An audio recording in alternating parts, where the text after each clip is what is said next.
নতুন একটি দূরপাল্লার ক্ষেপণাস্ত্রের পরীক্ষা চালিয়েছে রাশিয়া।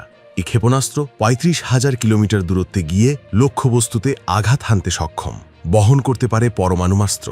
ক্ষেপণাস্ত্রটির নাম সারমাত। এ ধরনের ক্ষেপণাস্ত্রকে আন্তঃমহাদেশীয় ব্যালিস্টিক ক্ষেপণাস্ত্র বা ICBM বলা হয়।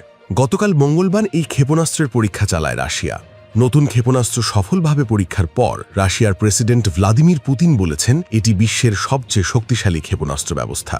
এই ক্ষেপণাস্ত্র পশ্চিমা সামরিক বাহিনীর কাছে থাকা যে কোনো কিছুর চেয়ে ৪ গুণ বেশি শক্তিশালী অস্ত্র বহন করতে সক্ষম।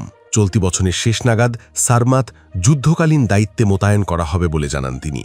এমন সময় রাশিয়া এই ক্ষেপণাস্ত্রের পরীক্ষা চালালো যখন যুক্তরাষ্ট্র ও রাশিয়ার মধ্যে পরমাণু অস্ত্র সংক্রান্ত একটি চুক্তির মেয়াদ গত ফেব্রুয়ারিতে শেষ হয়েছে।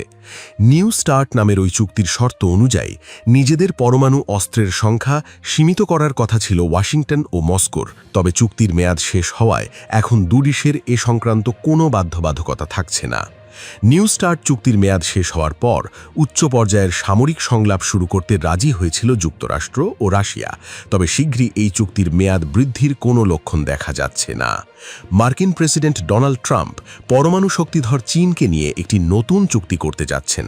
তবে এমন কোনো চুক্তির অংশীদার হওয়ার বিষয়টি সরাসরি নাকচ করে দিয়েছে বেইজিং।